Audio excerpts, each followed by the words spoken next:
Hello everyone and welcome to episode 4 of our F1 2021 MyTeam career mode here, preparing for the Azerbaijan Grand Prix. Last time out wasn't ideal, the Monaco Grand Prix in episode 3. DNFing from that race just from a big mistake on my end, just losing the car through the swimming pool section and ripping one of the corners off the car. This time though, we're hoping to have a bit more luck. You can see going through our activity timeline, and we do manage to actually get it to fit there, missing a couple things out, but not wasting any days. And just having a quick check of the emails, you can see Jeff just letting us know that maybe we can use a bit less fuel in the race, so we'll have a think about that as we head into this one. We are now going to pick our secondary sponsor, our first secondary sponsor here after achieving Team Acclaim level 5 after the Monaco Grand Prix. And it's kind of a decision, do you want to go for a bigger goal bonus or a weekly income? And I figured for our first secondary sponsor, it's probably better to go for the sponsor with the most weekly income just to make sure we have a stable balance in. We're going to go for Auturpi there, and that is to out-qualify our rival Nikita Mazepin at the moment, of course. And we've done that every round so far, so hopefully we're able to continue that trend this time round. Now, having a look at our power unit, last time at Monaco, we did change a couple of components over, and heading into Azerbaijan, due to it being such a power-dependent track with especially that really long main straight, I'm just going to change over all the rest of those components. Maybe at another track that requires a bit less power, we'll change that back over to some older units. Now going through R&D here just to see if we can put on any upgrades, maybe get something in even before Azerbaijan, even though there's only a few days. At the moment, we've got some things already on the way, which makes it a bit difficult because we only have a limited amount of things that can be done in each department. So, not able to get anything done in the aero there. Sweeping past the chassis as well, don't think there's anything there.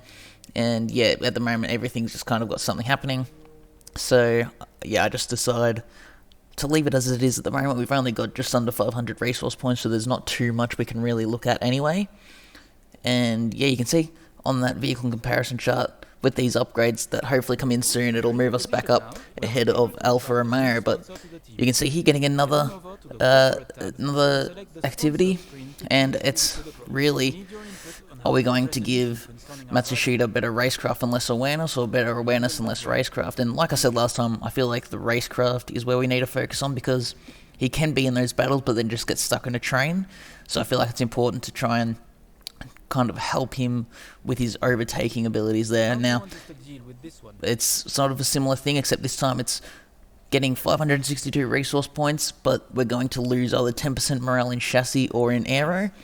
And we want to try and get aero up. I feel like that's where we're struggling the most, so I decide to sacrifice the chassis morale there. You can see now, though, we do have a bunch of resource points, 1,190. We also have 1.28 million in the bank, so just going through all of our factories here and seeing if there's anything we can upgrade, but really, everything's about 1.6 million, and I want to try and get those resource point ones first. So we're going to leave that for now, and we're going to just head straight towards the Azerbaijan Grand Prix here, the weekend, round 4 of the championship, you can see. But we're going to have a look now as we move on to the weekend at our history, and we've actually lost even more ground now, though. We didn't have, I think we had one durability upgrade come in, but everyone else has clearly had a lot more, and now we're basically neck and neck with Haas there. They are technically ahead of us there, but you can see our lines there in the performance chart. We're basically on top of each other, but yeah, just look at those finish positions at the end. That's 2 DNFs and 1 finish. It does say the position there, which is weird. I'm pretty sure it used to say DNF in previous games, but so far 3 races down and we've only finished 1. But you can see as we head into the weekend, I decided to have another look, and I'm actually going to purchase the major weight reduction upgrade here, which will give us a massive boost here in our chassis area. You can see it'll put us basically on par with AlphaTauri as long as they don't move any further forward. But yeah, that basically gets rid of all of our resource points now, only 90 left, and we're going to jump straight into the practice programs, which this time round, it actually went very well for us. We got every single program done. You can see there in the first practice, we were able to get the race strategy one done, and then moving on to the rest, we actually got a lot of 50%. I think we even got a 25% one in there as well. So yeah, I don't think I did any separate activity more than twice. And you can see there, we get a bunch of racehorse points heading into this one. We get about 550, and Team Acclaim jumps off by almost half a level there, going from just the start of level 5 to about mid-level 5. So we should be moving up at least one Team Acclaim level here as we head on to the qualifying session here at Azerbaijan. Now, we know our car struggles a lot in a straight line. The Renault engine, obviously the worst engine out of the 4. Yeah, it's going to be a very difficult one here for us this weekend, I imagine. But you can see, jumping straight into our qualifying lap, just as we have every other time. It's a big braking zone here for turn 1 after this massive long straight. And yeah, it was really a learning experience, this qualifying session. This track isn't like any other track we've been on so far this season.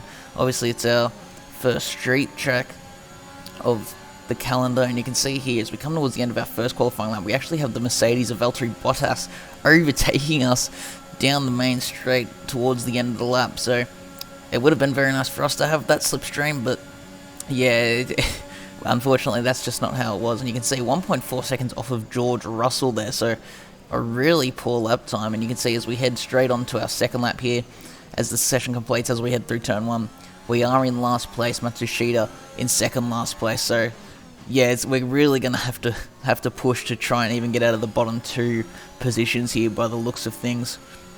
And that's just not helped by the fact that every other team has been developing at a quicker rate than us. So we really need to start getting some better finishing positions and unlocking those extra sponsors and upgrading facilities just to try and match the AI with their upgrade speed.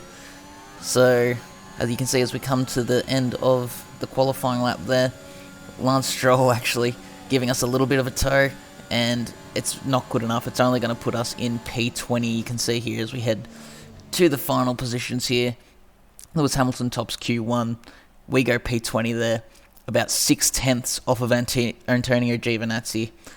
So yeah, that's a big gap to just getting out of the first qualifying session. So every other round, points have looked like they've been maybe on the table, but this time around it's looking very, very rough. You can see we do go about half a second quicker than Matsushita, but yeah, only Nicholas Latifi between us at this point. You can see rivalry breakdown. Mazepin actually did outqualify us there, so that should be the sponsor bonus not met.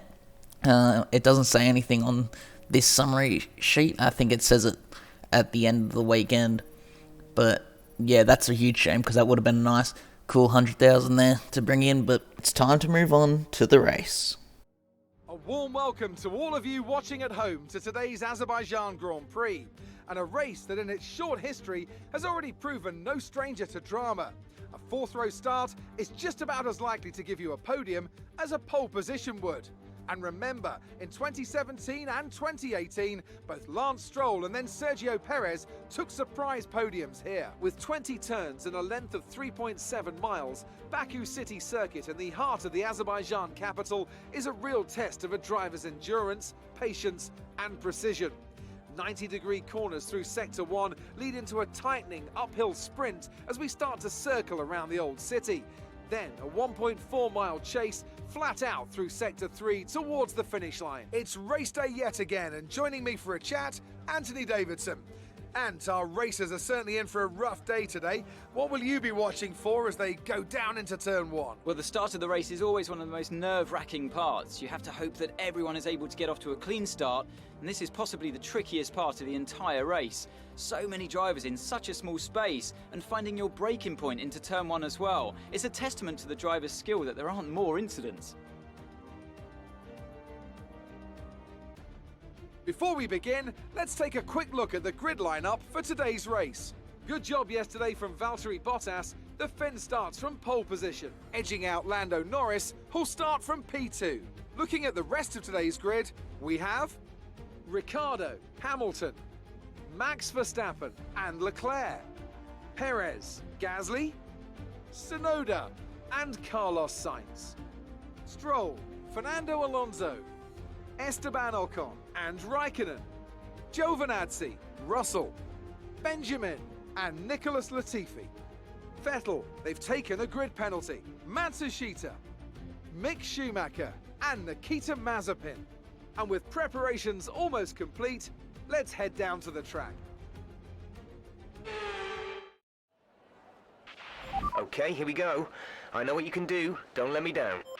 Right, so here we are on the grid, getting ready for the Azerbaijan Grand Prix. You can see playing around with the strategy, but we've moved up about 3 places here because both Hasses and Sebastian Vettel have taken engine penalties after the qualifying session, so they've all dropped a bunch of places, and yeah, it's moved us up into P17, I believe it was, so yeah, that helps us out.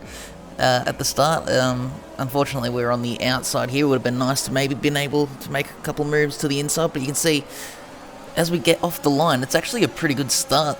We're able to get up alongside George Russell, and we try to head around the outside of turn 1, running a little bit wide there, but we do get ahead of both of the Williams. You can see diving to the inside of turn 2, making up even more places into P13 now, although we are still side by side with Giovinazzi as he's on the soft tyres compared to us. We are going for the one stop here on the medium, so we should have the strategy on the Alfa Romeo there. You can see diving to the outside of turn 3, getting very close to making contact with these guys. Got to be extra careful not to damage the front wing on this first lap.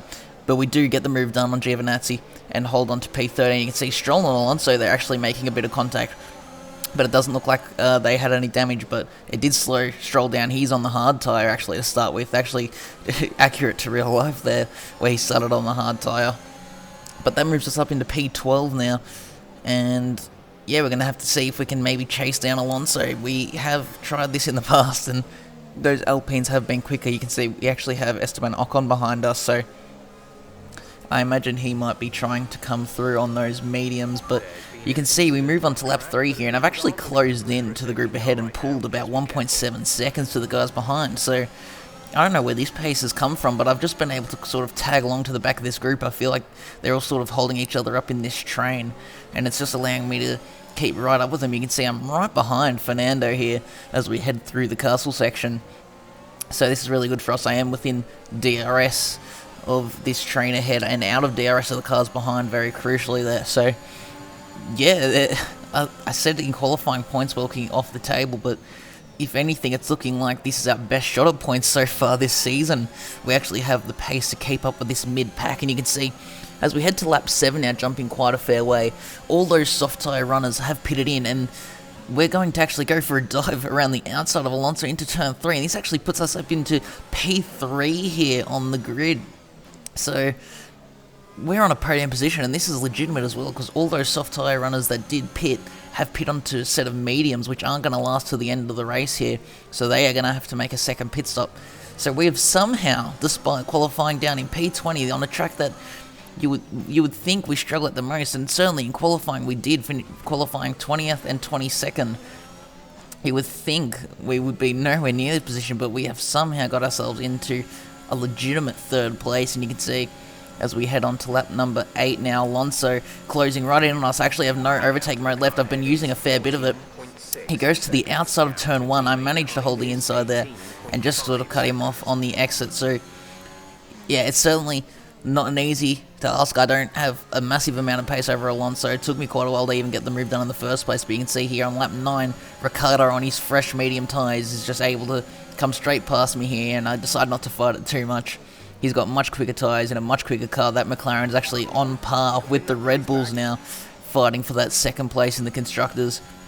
So yeah, it's certainly not going to be easy. You can see Lando Norris and Valtteri Bottas actually now coming in for their pit stop. They started on mediums, and they've actually pit on 2 sets of soft tyres there. So even though they started on mediums, which they would have used in Q2, they're going to have to do a 2-stop strategy. So it's very, very fine, this 1-stop strategy going from the mediums to the hards, and maybe in later seasons it'll be important to note that even if you make it through to Q3 on medium tyres, it won't be enough to pull off the 1-stop. So something just to keep in mind if we do happen to get ourselves up to being a midfield team later on in the series. But you can see as we head through turn 3 here on lap number 11, I've pulled about a second out to Fernando Alonso as he battles away with his teammate Ocon, who's finally managed to catch up to us here. But yeah, just managing the pace pretty well at this point on these medium tyres. We're meant to be coming in on lap 12, and you can see here on lap 12 that's exactly what we're doing.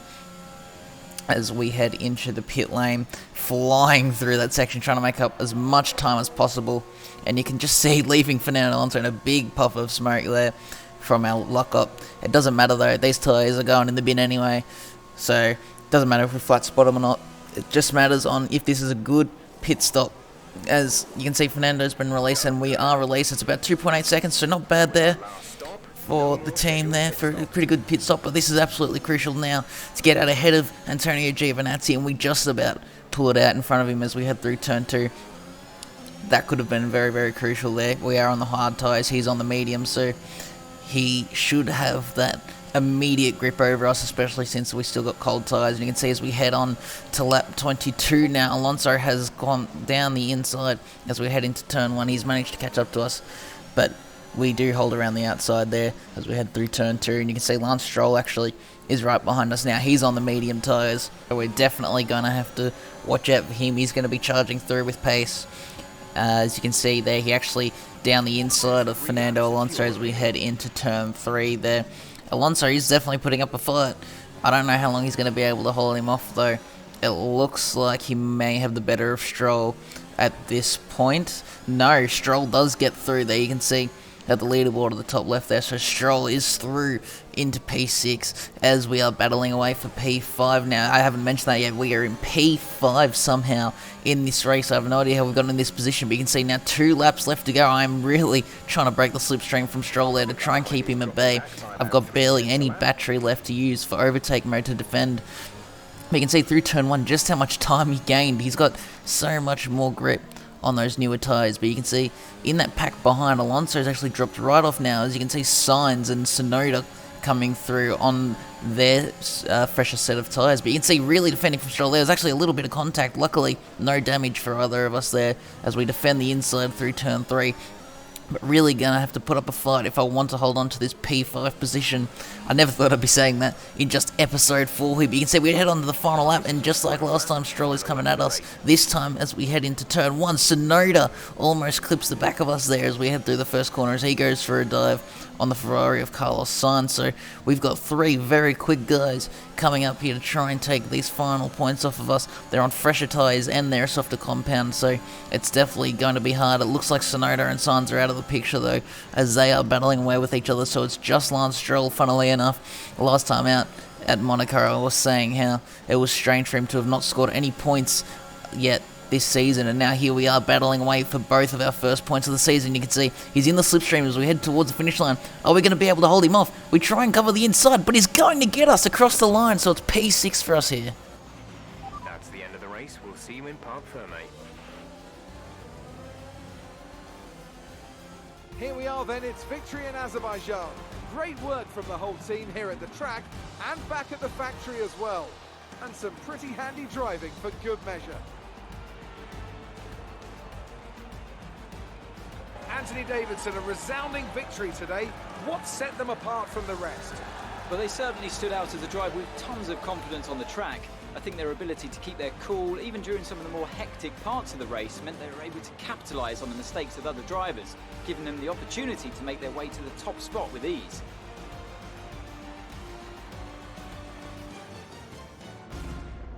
So after a magnificent race, we can now see the drivers making their way to the podium. Once again, it's the Silver Arrows who take top spot, a well-earned victory for Mercedes.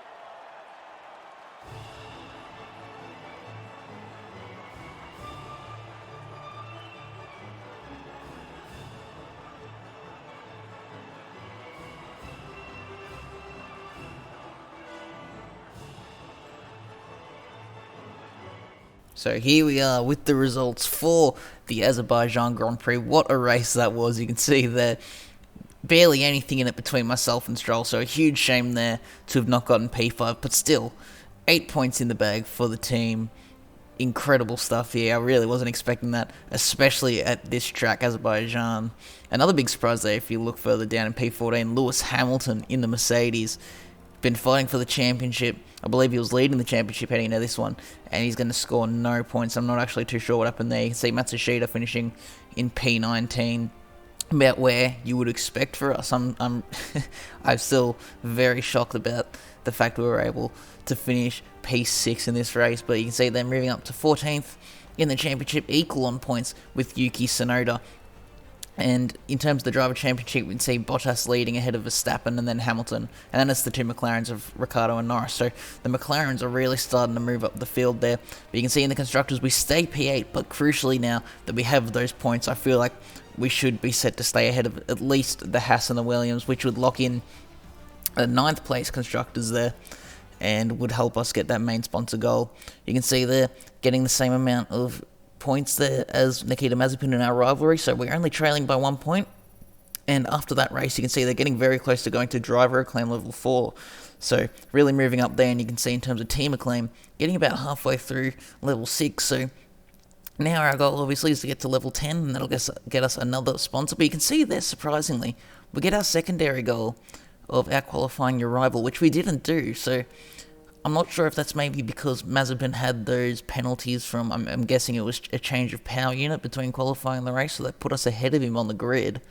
But yeah, I'm not sure if that's how it's meant to work or not, but you can see as we go back to the factory, we get a chassis department event straight away, and we're going to have to choose from second driver experience, or we're going to have to help out the department instead and get ourselves an extra 750 resource points. And with this decision, I decided resource points was the better way to go. I feel like it's not really going to be worth trying to make our teammate better if we just don't have the car to be competing at all. So yeah, I definitely think going for the car upgrades before helping the teammate along will definitely help. Once we have a car that can compete, maybe we can work on getting Matsushita a little bit better if we do stick with him in the future. But yeah, that's going to be it from us today, guys. Incredible stuff here this time out at the Azerbaijan Grand Prix. Very happy with how it went. But if you did enjoy, please make sure to leave a like and subscribe to see more content like this in the future. And I'll see you all next time. Goodbye.